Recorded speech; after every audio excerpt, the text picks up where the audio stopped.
Positive সমালোচনা এই বাজেটে কেউ দেখবেন উচ্চবিলাসী বাজেট বলে নাই। আচ্ছা, 2025-26 অর্থ বছরের বাজেটকে উচ্চাভিলাষী বাজেট বলা হয় নাই। বলা না হওয়ার কারণ হলো, আবারও সবাইকে নতুন একটি এপিসোডে স্বাগত জানাচ্ছি। আজকে আমার সাথে বরাবরের মতো অতিথি হিসেবে আছে তরুণ অর্থনীতিবিদ আইয়ুব আলী। আইয়ুব আলী, আপনাকে আজকের ভিডিওতে আবারও স্বাগত জানাচ্ছি। রাজু ভাই আপনাকেও ধন্যবাদ।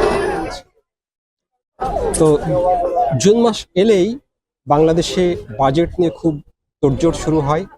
সরকার বাজেট প্রণয়ন করার জন্য ব্যস্ত হয়ে ওঠেন এবং অর্থনীতিবিদ থেকে শুরু করে বাংলাদেশের গণমাধ্যম, বাংলাদেশের মানুষ সবাই তাকিয়ে থাকে সরকার কি ধরনের বাজেট প্রণয়ন করবেন।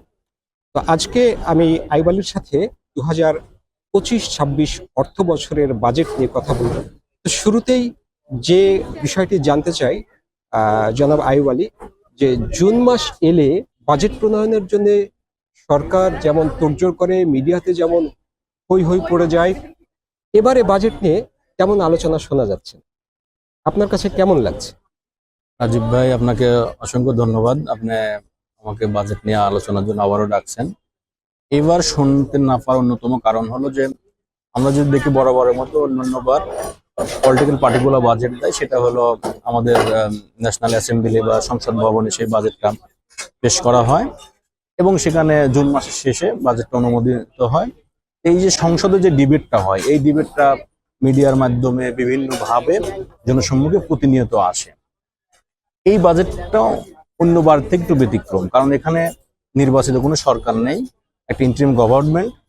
তারা বাজেটটা পেশ করছে, মিডিয়ার সামনে প্রস্তাব করছে এবং এই প্রস্তাবনাটা গত এক মাস যাবৎ, যদি বলি জুলাই মাস যাবৎ, বিভিন্ন মিডিয়াতে, বিভিন্ন থিঙ্ক ট্যাঙ্ক, বিভিন্ন সুশীল সমাজ যারা প্রতিনিধি আছেন, তারা বিভিন্নভাবে আলোচনা সমালোচনা করতেছেন এবং সেই আলোচনা সমালোচনাগুলা দেখা যাচ্ছে যে সীমিত পরিসরে ইন্টারিম গভর্নমেন্টের প্রতিনিধিরা থাকেন, তারা আলোচনাগুলো শোনেন এবং নোট নেন।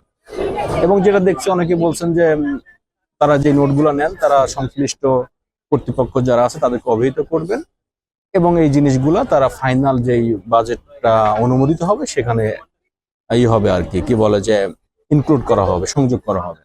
কিন্তু আপনার যে প্রশ্নটা ছিল যে আলোচনা নেয় কেন, আলোচনা নেই আমার মনে হয় দুইটা কারণ। একটা তো যে এটা একটা ইন্টারিম গভর্নমেন্ট বাজেটটা দিছে। সেকেন্ড থিং হলো, এই বাজেটের প্রথম থেকেই ঈদের একটা লম্বা ছুটি ছিল। এই লম্বা ছুটি থাকার কারণে আসলে আলোচনা ওই ধরনের নেই।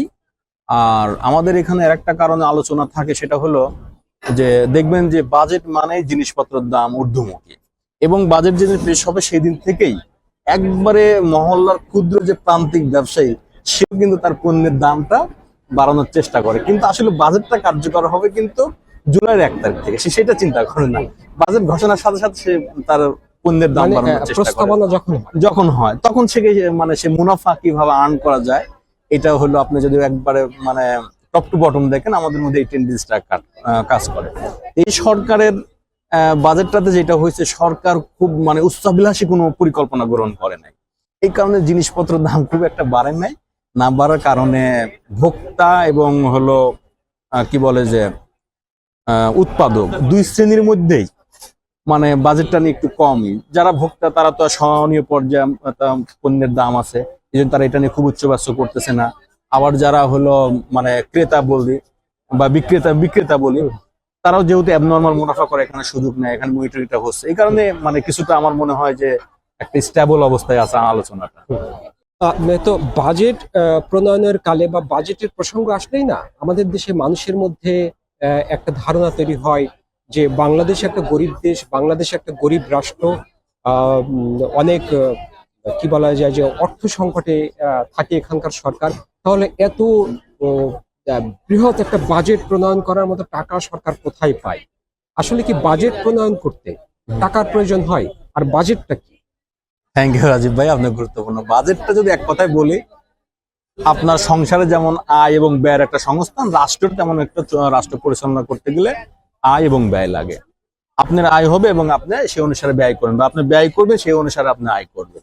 যদি এক কথা বলি, আয় এবং ব্যয়ের যে হিসাব, আমরা যেটা হলো ফিসক্যাল পলিসি যেটাকে বলি, সেটাই আসলে একটা বাজেট। ফিসক্যাল পলিসির বড় একটা কাঠামোটাই হলো বাজেট, যে আপনি আয় ব্যয়ের মধ্য দিয়ে এখানে আমরা বাজেটটাকে বিচার বিশ্লেষণ করি, ঠিক আছে। এবং আপনার একটা কি যেন বলতেছিলেন, যে বাজেটটা কি, মানে হ্যাঁ। প্রথমত বাজেট কি, আর বাজেট তৈরি করার মতো টাকা রাইট, সরকার হ্যাঁ, ওকে। প্রথমে বললাম যে বাজেটটা হলো যে আপনার আয় ব্যয়, আর আপনি যেটা বললেন টাকা, বা আপনি এর আগে যেটা ভূমিকার মধ্যে বলতেছিলেন যে আমরা তো অর্থনৈতিকভাবে দুর্বল, আমাদের সম্পদ সীমিত, এই কথাটা একটু আমাদের সংশোধন করা দরকার। আমাদের কিন্তু অর্থের কোনো সমস্যা নাই, আমরা ছোট্ট একটা দেশ হলেও এখানে হিউজ পপুলেশন আছে। এই যে পপুলেশন, এই যে জনসংখ্যা, এই জনসংখ্যার প্রতিনিয়ত কর্মকাণ্ডই কিন্তু আমার হলো আয়। সে যা উৎপাদন করে, যা প্রডিউস করে, অর্থাৎ নাগরিক যদি কোনো কর্মকাণ্ড করে সেটাই রাষ্ট্রের একটা, রাষ্ট্রের আয়ের সমস্যা না। হুম। সমস্যা হলো যে আমি যদি বলি এই গতবার প্রায় হলো 8 লক্ষ, গত অর্থ বছরে হুম, 8 লক্ষ মানে কোটি টাকার মতন হলো বাজেট ছিল, এবার হলো সেটার থেকে কমায় 90,000 কোটি টাকা থেকে কমায় 7 লক্ষ মতন বাজেট করছে। আপনি যেটা বললেন এই সংস্থানটা কিভাবে হয়, এই সংস্থানটা হয় হলো আমাদের এখানে এনবিআর আছে, জাতীয় রাজস্ব বোর্ড। তারা একটা রোল, মানে রাজস্ব আরোহণের জন্য একটা তাদের ভূমিকা আছে। তারা হলো ইনকাম ট্যাক্স নেয়।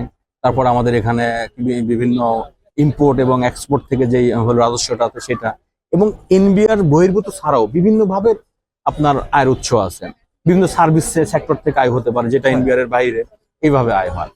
আয়টা সমস্যা না, আমাদের সমস্যা হলো যে আমাদের টোটাল যে পপুলেশন, এই টোটাল পপুলেশনের কর্মক্ষম যে জনগোষ্ঠী আছে এবং যারা কর্মকাণ্ডের মধ্যে সম্পৃক্ত আছে, এই যে তারা যে ইনকাম করতেছে, হুম, এখান থেকে সঠিকভাবে আমাদের রাজস্বটা আমরা আরো মানে প্রয়োজনের তুলনায় কম আমরা আহরণ করতে পারছি। আমাদের যদি এনবিআরটাকে আমরা এফিসিয়েন্ট ওয়েতে ইউজ করতে পারতাম, আজকে 7 লক্ষ কোটি টাকার কথা আপনি বলতেছে, এটা 10 লক্ষ কোটি টাকা বাজেট করা সম্ভব। যেমন আপনাকে বলি, আমাদের পাশের দেশ, ছোট্ট দেশে নেপাল বা ভুটান, তাদের দেখবেন যে হলো জিডিপি রেশিওটা আমাদের থেকে অনেক বেটার, কিন্তু এখানে আমাদের মেকানিজমটা খুব একটা ভালো না। প্রপার এফিসিয়েন্ট ওয়েতে এনবিআর কাজ করতে পারে না। যদি আমরা ফাংশনিং করতে পারি এনবিআর কে এবং স্বচ্ছতা আনতে পারি, তাহলে দেখবেন যে আমাদের যেই ঘাটতি বাজেটটা থাকে, যে আমরা ব্যাংক ব্যবস্থা থেকে হোক বা ফরেন এইড থেকে হোক, বিভিন্নভাবে আমরা ঘাটতি বাজেটটা পূরণ করার চেষ্টা করি, সেটা আমাদেরকে করতে হবে না। যেমন আপনাকে বলি, বাজেটের দুইটা কনসেপ্ট শুনবেন, যে সরকার ব্যাংক ব্যবস্থা থেকে এত লক্ষ টাকা কোটি টাকা সে হলো কি ধার করতেছে। এই যে ব্যাংক ব্যবস্থা থেকে কোনো টাকা নেওয়া মানে কি সামথিং রং অর্থনীতির জন্য, কিন্তু কারণ আপনি যখন ব্যাংক ব্যবস্থা থেকে টাকা নিচ্ছেন, কিন্তু ব্যাংক থেকে যদি টাকা নেন কমার্শিয়াল ব্যাংকের বাইরে, তাহলে কিন্তু আপনার টাকা কোথায় থেকে নেবেন? টাকা আসমান থেকে আসে না, টাকাটা তখন আপনাকে প্রিন্ট করতে হবে। টাকা প্রিন্ট করা মানে কি, আপনার হলো কারেন্সি যেটা, এটার হলো অবমূল্যায়ন করা। যেমন মনে করেন কি যে আপনার কাছে 100 টাকা আছে, এখন আপনি যদি আরো 100 টাকা প্রিন্ট করেন, ওই 100 টাকার ভ্যালু কিন্তু থাকবে না, কারণ ওই পরিমাণ কিন্তু সম্পদ আপনার কাছে নেই। আপনার 100 টাকার এগেইনস্টে যদি সম্পদ থাকতো তাহলে আপনি প্রিন্ট করেন, সমস্যা নাই। যখন আপনার কাছে সম্পদ নেই, কিন্তু আপনি মুদ্রা ছাপায় ফেলছেন, তখন ডেফিনেটলি ফল করবে, এবং এইটা প্রান্তিক পর্যায়ে খুব মানে খারাপ ভাবে প্রভাব ফেলে, এবং মুদ্রাস্ফীতি হবে, দ্রব্যমূল্য দাম বেড়ে যাবে, জনগণের ক্রয় ক্ষমতা বাইরে চলে যাবে। কারণ জনগণের হাতে কিন্তু মানি সাপ্লাই সমস্যা হচ্ছে, কারণ এখানে মানি ইনজেক্ট করতেছেন বাইরে থেকে, ওদিক থেকে হয়ে যাচ্ছে, কি বলে যে দ্রব্যমূল্য দাম বেড়ে যাচ্ছে, ঠিক আছে। দ্রব্যমূল্য যখন দাম বেড়ে যায়, তখন কিন্তু মার্জিনাল যারা পিপুল, তাদেরকে বার্ডেনটা একটু বেশি পড়ে আর কি। এই দুইটা জিনিস যে হলো বাজেট, এক কথা যদি বলি যে আয় ব্যয়ের একটা হিসাব রাষ্ট্রে। সেকেন্ড থিং হলো যে আয়ের সংস্থানটা বড় কথা না, এফিসিয়েন্ট ওয়েতে জনগণের থেকে মানে এই ট্যাক্স আরোহণ করাটা গুরুত্বপূর্ণ, রাজস্ব আরোহণ করাটা গুরুত্বপূর্ণ একটা বিষয় আর কি। আচ্ছা আচ্ছা, তো এই তো আপনি বললেন যে বাজেটের যে টাকার উৎস সেটা নিয়ে বললেন। এখন অন্যান্য সময় দেখা যায় যে বিরোধীরা সরকারের খুব সমালোচনা করে এবং একটা কথা খুব আসে, বাজেট ঘাটতি। বাজেট ঘাটতি নিয়ে বিরোধীরা অনেক সমালোচনা করে থাকেন। এই বাজেট ঘাটতিটা আসলে কি বিষয়? ওকে রাজীব ভাই, থ্যাংক ইউ। যেমন আমি আগে আপনাকে বলছি যে আমাদের হলো আয়ের তুলনায় আমরা হলো মানে বিদেশি দাতা সংস্থা থেকে শুরু করে বা ব্যাংকিং সেক্টর, সেটা হলো কমার্শিয়াল ব্যাংক হতে পারে বা সেন্ট্রাল ব্যাংক হতে পারে, সরকার তার ঘাটতি মেটানোর জন্য এখান থেকে অর্থের সংস্থান করে। আমি আপনাকে প্রথমে ক্লিয়ার করছি, যদি বিদেশ থেকে ঋণ নেওয়া, হ্যাঁ, ঋণ ডেভেলপমেন্ট এজেন্সি হতে পারে, ঋণ হতে পারে আর কি। সরকার এখানে যেই কারণে করে, যদি আমাদের মতন দেশে এখনো সারপ্লাস না থাকার কারণে আমাদের ঘাটতি বাজেট করতে হয়, এবং ঘাটতি বাজেট করে আমরা কি করি, আমাদের উন্নয়ন কর্মটা পরিচালিত করি। যেমন আপনাকে একটা হলো যদি কথা বলি, আপনি খুবই আশ্চর্য হবেন যে আমরা এই যে বিদেশি সংস্থা হোক, দেশীয় কমার্শিয়াল ব্যাংক হোক, মানে দেশীয় ঋণ এবং বিদেশি ঋণ যদি বলি, আমাদের কত লক্ষ কোটি টাকা হলো পে করতে হয় ঋণ বাবদ। আপনি শুনলে অবাক হবেন, প্রায় 1 লক্ষ কোটি টাকার উপরে, 1,20,000 কোটি টাকার মতন আমাদেরকে শুধু ইন্টারেস্ট পে করতে হয়। তা আপনি যেটা হলো বলছেন যে আমরা যদি এই যে হলো বাজেট ঘাটতিটা মিনিমাইজ করতে পারি, তাহলে কি হবে যে আমাদের এই যে ঋণের যে বার্ডেনটা, ইন্টারেস্টটা, এটা আস্তে আস্তে আমাদের কিন্তু ডিক্লাইন করবে। এখন ডিক্লাইনটা কিভাবে করতে পারে, যেমন আপনি এই বাজেটের একটা সমালোচনা দেখবেন, মানে সমালোচনা নেগেটিভ আর পজিটিভ দুইটা হতে পারে। প্রথমে আপনি পজিটিভ সমালোচনা বলে, পজিটিভ সমালোচনা, এই বাজেটে কেউ দেখবেন উচ্চবিলাসী বাজেট বলে নাই। আচ্ছা, 2025-26 অর্থ বছরের বাজেটকে উচ্চবিলাসী বাজেট বলা হয় নাই। বলা না হওয়ার কারণ হলো, আপনি গত যে বাজেট ছিল, মানে রাজনৈতিক সরকার, যে বিগত সরকার, ফ্যাসিস্ট সরকার যে বাজেটটা দিয়েছিল, সেখানে তারা 7,90,000 কোটি টাকার মতো বাজেট, কিন্তু এটাতে বাজেটটা কমায় ফেলানো হয়েছে। এই জন্য এখানে এই স্কোপটা নাই। কিন্তু হ্যাঁ, এখানে বড় যে সমালোচনাটা, একদিকে যেমন মানুষের ক্রয় ক্ষমতার মধ্যে দ্রব্যমূল্য রাখা, সেকেন্ড থিং হলো যারা ছিন্নমূল মানুষ, মার্জিনাল পপুলেশন, সোশ্যাল সেফটি নেটের এরিয়াটা অনেক পরিধি বড় করতে সরকার পারে না। এটা সরকার একটা ফেলিওর। কারণ এখন অর্থনীতির যে অবস্থা ছিল, সরকার একটা ব্যালেন্স ইনিশিয়েটিভ না প্রয়োজন ছিল। একদিকে যেমন আপনার দ্রব্যমূল্যটা মোটামুটি স্টেবল পর্যায়ে আছে, এটা ঠিক, কিন্তু সোশ্যাল সেফটি নেটের আন্ডারে সরকারের অনেকগুলো প্রোগ্রাম নেওয়া উচিত ছিল। যেমন সরকারের পক্ষ থেকে বলা হয়েছে, তারা নিতে পারে না। কারণ হলো যে একবার স্থানীয় সরকার যেটা, এটা দেখবেন যে ভেঙে পড়ছে। ভেঙে পড়ার কারণ সরকার নিজেই স্বীকার করছে যে আমরা এই কারণে আমরা ইনিশিয়েটিভ নিই নাই। কারণ এখানে যদি আমরা অর্থ বরাদ্দ দিই, এই অর্থটা সঠিক মানুষের কাছে যায় বুঝতে পারবে না।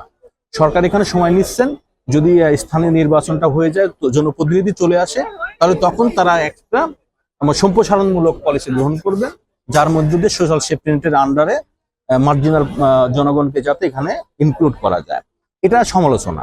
কিন্তু আপনি একটা জিনিস খেয়াল করবেন যে আমাদের দেশের যারা অর্থনীতিবিদ, তারা অনেক সমালোচনা করেন, কিন্তু সমস্যার সমাধানটা তারা দেন না। আমার মনে হয় যে সমালোচনা করার সাথে সাথে সরকারকে, বিশেষ করে ইন্টিম গভর্নমেন্টকে একটা মেসেজ দেওয়া দরকার যে তুমি এটা করো, এটা করলে তোমার নাগরিকদের ওয়েলফেয়ার এইভাবে গেইন করতে পারবে।